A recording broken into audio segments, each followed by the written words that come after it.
Well, Kate, good morning. This is obviously an amazing scene here at the University of Michigan. This is an opportunity for the president to talk to the young Americans that have been so critical to his political success throughout his tenure in the White House and, frankly, in his campaign for the White House. So the president is somebody who is a particularly persuasive messenger. The president is also somebody who has an agenda of fighting for young people. And the president is going to make a strong case to young Americans all across the country, but particularly here in Michigan, that if they want to see the progress that our country has made over the last 8 years in fighting climate change, reducing the cost of a college education, making it easier to repay your student loans, then you need to support Secretary Clinton. And she is somebody who has vowed to continue President Obama's policies, and the president's enthusiastic about her campaign, and he believes that young Americans all across the country should be too as well. So, Josh, last week the president was speaking about investigations in general and the FBI, and he said, we don't do investigations based on innuendo, incomplete information, or leaks. A lot of people saw that as criticism of Director Comey. Now that the investigation has decided that there's no change in the disposition, basically clearing Hillary Clinton again, what's the view from the White House?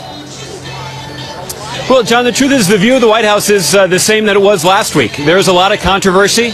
A lot of people frankly, on both sides of the aisle that had a lot of experience with these issues were quite critical of Director Comey's decision 10 days ago to inform Congress, to update them about their intent to continue investigating this laptop computer that was owned by Anthony Weiner, even though they didn't know what was on the laptop. At that point, I did an hour-and-a-half long briefing in the White House briefing room in which I said that I'm neither going to criticize nor defend Director Comey. He issued a letter just over the weekend, just yesterday, indicating that he was not prepared to change his assessment based on their review. And I'm not changing my position. The fact is the White House is not going to be in a position to defend or criticize Director Comey.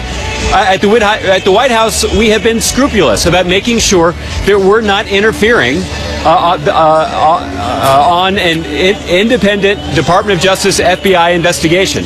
That should be separate from politics, and we've been scrupulous about that principle, and we believe that everybody should be scrupulous about that too. Josh Earnest, a lot of people showing up to see you in Ann Arbor, Michigan, a very popular man, apparently. Josh, exactly. Just to see Josh. So thanks so much for being with us. Appreciate it. Thank you, Josh. Inside Politics with John King guys. starts right now. Thank you.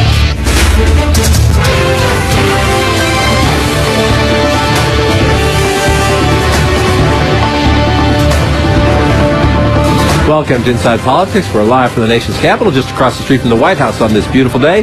I'm John King. Thanks for sharing your time on this final full day of campaign 2016. Tomorrow we count the votes, and as you might imagine, it's a mad scramble out on the campaign trail today. Just this hour, Donald Trump's in Florida, Hillary Clinton in Pennsylvania, President Obama delivering a Clinton assist in Ann Arbor, Michigan. 3 questions to frame our conversation. From October surprise to November shocker, the FBI says its new email review found nothing of consequence. Does that help Hillary Clinton rebuild trust, or does it help Donald Trump amp up the outrage? Look, we are going to deliver justice the way justice used to be in this country.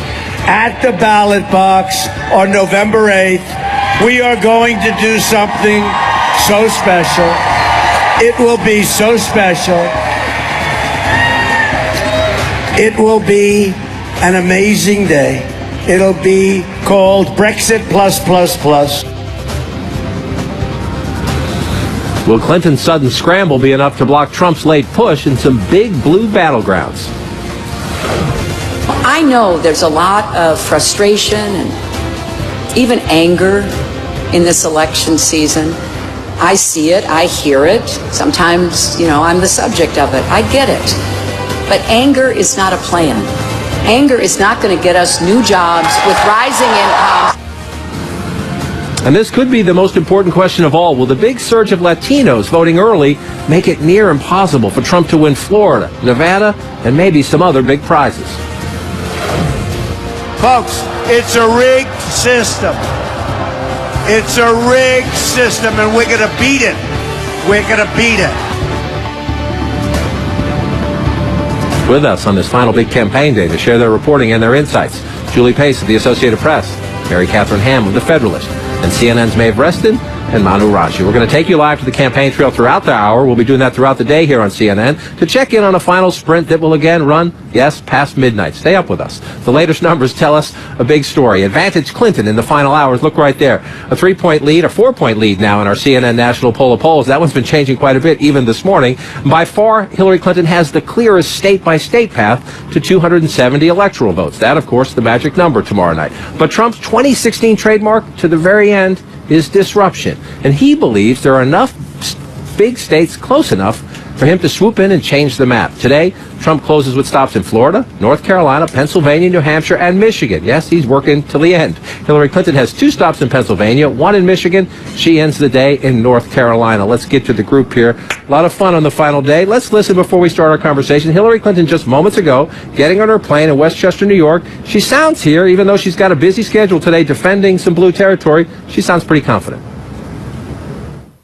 I think I have some work to do to bring the country together. As I've been saying in these speeches in the last few days, I really do want to be the president for everybody, people who vote for me, people who vote against me, because I think that these splits, these divides that have been not only exposed but exacerbated by the campaign on the other side are ones that we really do have to bring the country together. You got to win before you bring the country together. Are they that confident, Julie Pace, or is that just shall we say, a public face? They're pretty confident. I spent about 10 days out with Clinton through last week, and they certainly felt like the incident with the FBI stalled her momentum, but they do feel like they maintain several clear paths to 270 electoral college votes. And you have seen Hillary Clinton in the last couple of days looking a bit beyond the election, talking about how she does want to be a president for everybody. They know they have a lot of work to do in Pennsylvania and Michigan tomorrow to make sure that their supporters show up, but there's a definite sense of confidence that she is already starting to turn a slight bit of her attention to what happens after this election. That's why it was so interesting that this debate was so sharply negative toward the end. I mean, that is a huge understatement by Hillary Clinton. If she does indeed win the presidency, that she's going to have a little bit of work to do to bring the country together. I mean, the nation is so fractured right now. You would have many Trump supporters who will feel, potentially disenfranchised if he were to lose tomorrow night. And her message in the closing days has been one of unity in some respects, but also still some hard hits on Trump, and those aren't going to feel good to Trump supporters. No, they are not. But as you get into this final day, though, she is in some blue states. 2 stops in Pennsylvania. Let's put up the states she's going to. Again, let's look at them again. As you look at the Clinton map here, she 51 electoral votes in her states, Pennsylvania, Michigan, and North Carolina. 2 stops in Pennsylvania, 1 on each side. Pittsburgh to the west, Philadelphia to the east. But if you're the Democratic candidate, North Carolina makes perfect sense. That's a traditional swing state. If you're the Democratic candidate on the final day, is that confidence? And what the Clinton campaign says is no early voting in those states. So you tend to those states last because you don't do early voting. But is the public line the truth? Well, it's also fear that if the way that Donald Trump wins, he has to flip one of those blue states. He has to win in North Carolina. He has to win Florida. He has to do reasonably well in the West, maybe pull off a win in Colorado or Nevada. This is a defensive strategy going in. This is not what the Clinton campaign wanted 2 weeks ago. They wanted to be barnstorming in Arizona, maybe even in Georgia, maybe have just a resounding win where she would come in with a strong mandate where she could say, this is what I want to do with the country. That has obviously, as Julie said, her momentum has stalled because of the FBI investigation, and they've had to run this scorched earth campaign to limp across the finish line. Now, the thing is, though, there are a lot of paths for her to win. This could be a very huge electoral landslide. At the end of the day, she could still get over 300 electoral votes, or she could barely get enough, barely over 270, or Donald Trump could keep her under if he runs the table and wins those states we pointed out. And Donald Trump has to be perfect. Essentially perfect. As he so often is.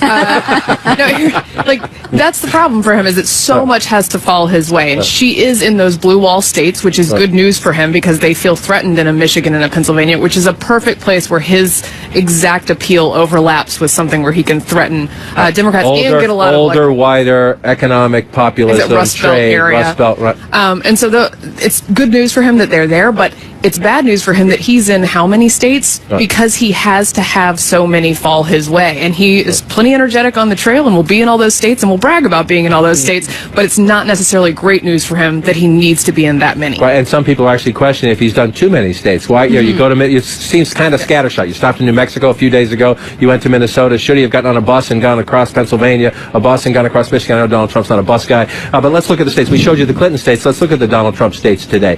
Florida, North Carolina, Pennsylvania, New Hampshire, and Michigan. They add up to 84 there. And if you look at that, he actually, you know, does he have to win them all? Maybe not. But if he doesn't win North Carolina, he needs both Michigan and Pennsylvania. And a lot of the Clinton people think, and we'll get to this as we go through the hour, that early voting has helped them there. If he doesn't win Florida, I'm sorry, I have a really hard time. Just because of the demographics. A, it's the math. You take 29 away, and you're the underdog. It's really hard to get there. But B, it's the demographics. If you're losing a state like Florida, it's hard to say you're going to win, say, even North Carolina, just because the different constituencies. That's just how it goes. Exactly. These elections, even though they are state by state, don't actually happen in a vacuum. So if you're seeing a trend in a state like Florida, you can expect that you're going to see that trend play up through a state like North Carolina. The thing that's been so interesting about Donald Trump's strategy over these closing days is, and this shouldn't be a huge surprise, he's chasing these one-off polls that maybe show that in a state like Minnesota, he's doing better. You don't win a state, you don't flip a state in the final days with a rally. You flip a state with a lot of effort on the ground, a lot of consistent work to register new voters, to turn your voters out. One rally in the final couple of days is not going to be enough for him. Well, he had one rally in this penultimate day, as we will call it, in Florida, Sarasota, Florida. Listen to Donald Trump here. The closing arguments are important. This message aimed at Florida, but he also knows the country's watching. In one day, we are going to win the great state of Florida, and we are going to take back the White House. We're going to take it back. Florida's my second home, a state I love so much. And by the way, Hillary, once this is over, she'll never come back to Florida. She's got nothing to do with Florida. She's got nothing to do with Florida. Look, the 29 are critical here. One of the interesting things yesterday, in just talking about it this morning, calling and emailing with people in the states, one of the reasons the Clinton people feel more confident this morning is not only what they are hearing from their people on the ground, but what they're seeing in the reporting from Republicans on the ground. And there's a lot, if you look at Florida, again, we'll get into this more granular as we move through the hour, but over the weekend, a few days ago, we were talking about African-American turnout in the early voting being down. Democrats say they caught up, and they got there and they actually exceeded the 2012 turnout among African Americans. The biggest story of this election most likely will be the Latino vote, and not just in Florida, but they say they're off the charts in terms of the Latino vote voting early in Florida. Organization does that, Mary Catherine, and it is an area where I think the postmortems of this election are going to say the Clinton campaign had by far a superior organization. Yeah, I think Republicans have been playing catch up on this front for a long time, and I think Trump stalled it out. The Trump campaign exists on id, and if that can pull him across the line, it will be a really strange election.